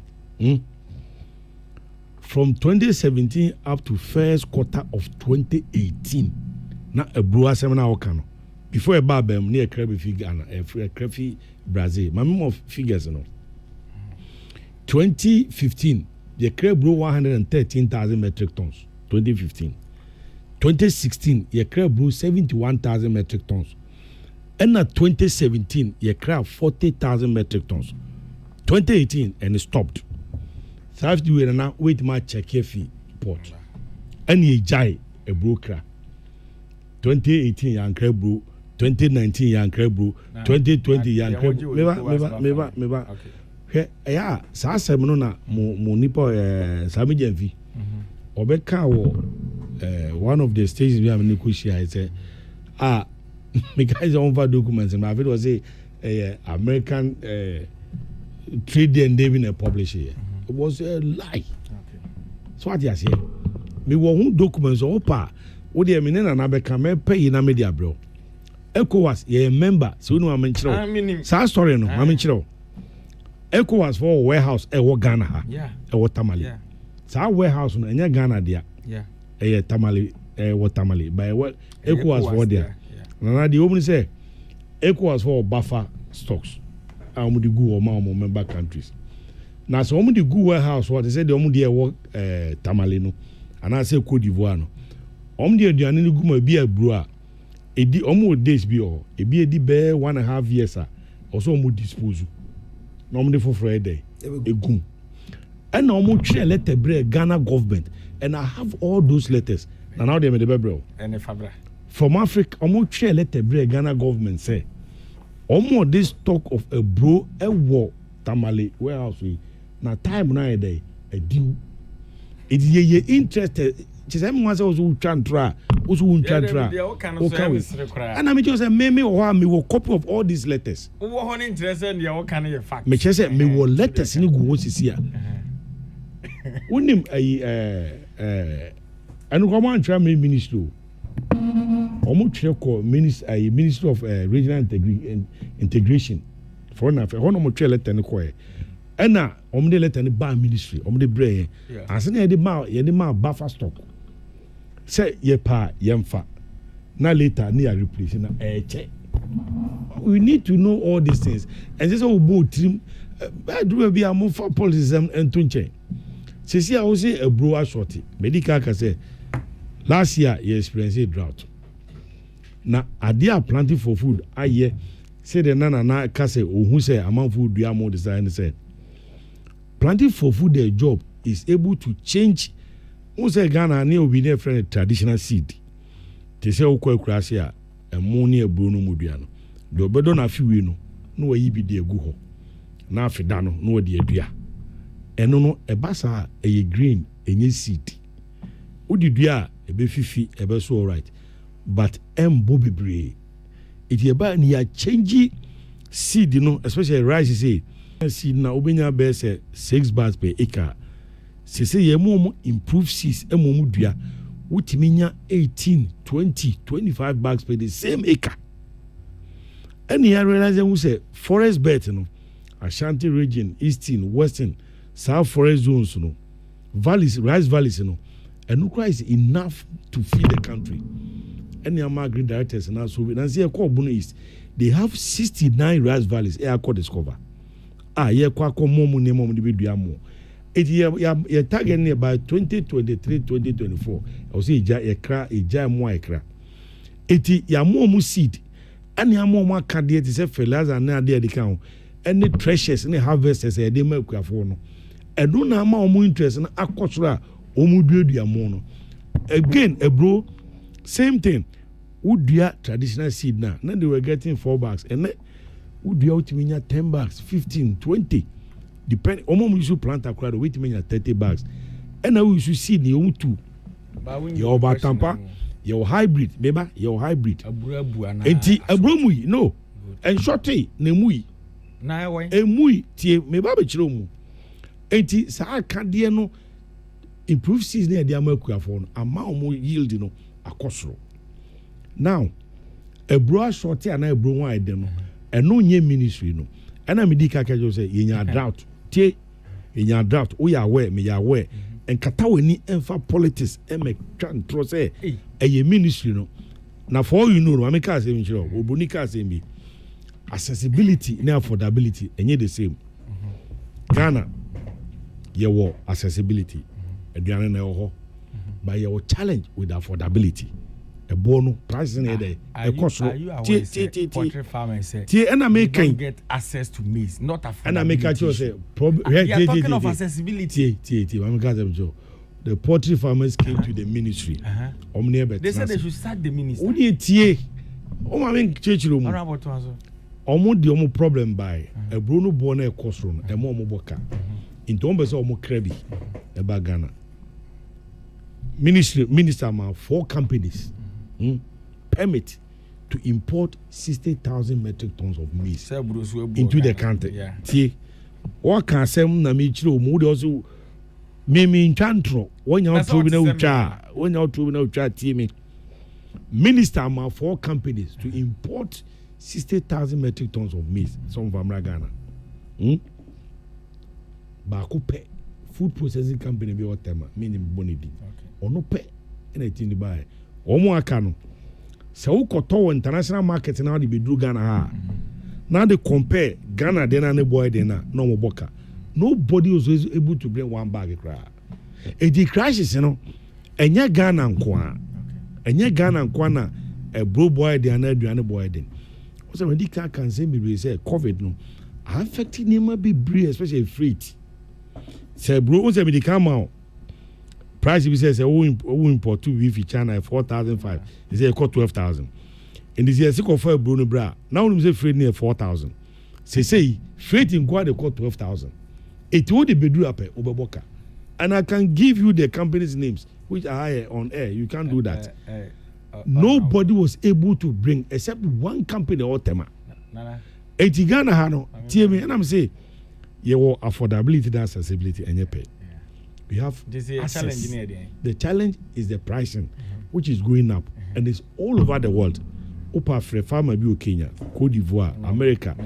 Say where you are Google metric tons of maize. Chicago world market. I want a maize. I had the whole world market for maize. I want a Google price. The Ghana price. Ne divide ne hard. The price is all over. Enti yeno ye tie say ebro no ebi ho the bona e kosoro me mani nye ho wo wani nye ho e de na o se ye insuna anton won say na na kase di ka kase irrigation o se ye yire wo ye adwuma se de be ya ye rely much on the rain fed so that e be irrigation lands are ye bitim dia ye adwuma no se de be ya 2017 2018 2019 wo wa mejina hanka say ebro as say ebro na why dey no wunim pefe say your crisis the whole world crisis and a causes our problem we but politics indeed o katakata wani me can be say fertilizer cry no more fertilizer beba no because of the world crisis indeed no omo impose supply air bus air price yen review makani nyina akere politics indeed o can different thing e di matter ebro no poultry farmers on buy no busa omo president upon busa no so wa ma ameka say Bruno ma minister amomo permitter ne busa and say why anything dey buy honorable you see my problem with your government you try doing some analysis with the reality the reality with accessibility that is the reality affordability nana there's a policy there about the motive of the policy is aduane bebu anameboa. And the policy is ongoing. Still, a buying flagship policy. And I make a choice say fertilizer was ye did do a brew, ye did yes anyamano. Yira. And I make sure because of COVID, the freight in here, I met one of your MPs. With different freight in the and I'm busa and say, I didn't know mobile fertilizer na near the chico for no more time. We need to catch them. Or seen a beer. And the best remedy about bit me as a den is over ton the America for. But today, me know what I say. Planting for food and job fertilizer, $12 million to me. Some are okay, the men go when you must the time when I'm with fertilizer, they free. Cocoa production went to 760. Says here, I had Tom for cocoa production, I do 1.1 million. Now, I know start here. Now, you're Nessie Cocoa, a bandy piece of for being a Diani Trebu, Amazon Betrans, funding account. You know, and to the American channel say a brune millet to more 7 year can in you. It is all better now. Mamma figures, you know, Mamma, Nipa now, no, and then Nipano, Nana, and Tuana Uchan say what me. Oh, what me, Mamma, much and say Ghana City. And now we'll see a brebu. But the corner near 2 cities. Poultry farmer, Madame for no word of mammy money. Was it they be not to abroad 40,000 Ghana cities? Nemco and Yadiketua. And then Okutesicano nya Brunto. But you are telling the person, say, Bruno or Hon and one head. May found numbers pay a Bruno also your one village, one dam. And the dam now, sending in a baby for irrigation purpose. Because our dam now here, you know, would dredge down with me no more into your near Bucrania, their irrigation farming. So this is clear mess. Abana Crete. Mate. Honorable George, my 30 seconds. What's the chat talk around? Oh. A time now. Some of them are agreements and next week. Aye. We are there. Next week, Master. We chat to you and say, Adriani Bo Ecosro, which I admit. Adriani, you could eat here is a bio. Na bone de ekoso sikani ni ho but omunyin say anase Ghana fo nyanti ase say sa o how no abesinse wiase nyina na ma ho kire no enema o se de makuafo no de ye adwuma akade no ni nyina mfi krom ha ebi fi ba bi na eba na problems wo ho especially in freight ne ebo na ankasa odwama so no wa amanone no akoso enunti na ma sa problems we nyina aba na abani guso ayen tutuye se de beya yebeti be nya de ama omo akuafo no de aye adwuma no na aduane bo na ide abafo enti yebesro omo nya America kredi mai enya de aba no ato omo jeje mo na de wishi omo ebi nsida aba no guso eye niema enkuko ko Abraham na me wo fase bi wo techimai Irene ola me I say uncle greet me what testimony is that where my friend is Irene. Or name sister Obaya, I'm more touching my mate. Irene. I'm what fast get to a bed to Irene. I would you do na only. The meaning and say the Bema a Bruni Adriania Bussed or more can say. A Bimo connection a dozen. Munya is a party in penning for. Eddie or Mumwa just smuggling my head fertilizer no quiet and Chubiano. A buying Simon and Ninko irrigation or Shagana Fobo. Say one village, one dam. If you were enough dam, you be near in Sue, Eddie, grew up Burusuma in Pebre. And these are promises in a fiasco. The end result, I be one you winning. So today, you can't even convince the poultry farmer now, no see who Tesika, Unya Bruntin, and Cocona in Yanoton Mosa. And you can't convince the buyer of Kusia. They're not Chikusia, they're 70%, 80%, and a one Ghana say. You can't convince the person. And penny for say the Jawa near their swap. A buying by a bossy and my boy pays to baby sine, nene. A blue crown wire day, into Sinidia Kikanwa.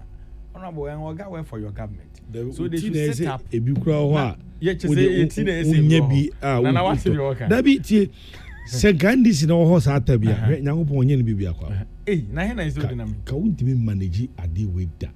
Oh, my penny. Then am I any different? She dear Cosso. Then am I? The ayen say, despite COVID, Nina, a global issue. I mean, they say, unim, but be mimbly mo. was a one year and can say now sort of fiaco. You may be doing no push for. I don't know. Ovation Akatakata when he said they wouldn't him no creno. Wouldn't no creno pa numbers over. Yes, Shas Young and an asthma cover back of Fabamade. Rainfall pattern, everything. And no you major promise 1 village. Can you predict rainfall? 1 village 1 dam. Oh, enough and us out. Now 1 village 1 dam. What's the northern part of the country? Katakatoni. It is all your dam. Dam so yemfa bi nwabru. Unim pefe. Yemfa bi nwumo so. Yemfa bi nwumelet so. Millet short to ebura short to. Abuzaha ena medemo ACA. Yes, sorry, Bishop Elijah Salifu Amwako, Archbishop-elect Dr. Salifu Amwako, ono ena on team Eba alive ena omode Ebremo na chese yetie politics na wie yebetie nyame sam kan na yede akwakoda aso da yepa efremi na na yakese anwumre honorable George Oduro kane ni odu biasem na hye bedwani kane so afo abedi kira na ohwe kwadwuma so afei Eric say de Erica J ono de we NDC kasamafo ya ono NDC ena ebone bra ono na George Oduro ena etrance anwumre efremi na na ya okese Isaac Oduro Patricia Sefa Fisher ena Emmanuel Tiemo Samuel Apia Prince Bafwa Samana Elizabeth Ejin omo na hihye na medi ho chiame nyame eya adomo a ye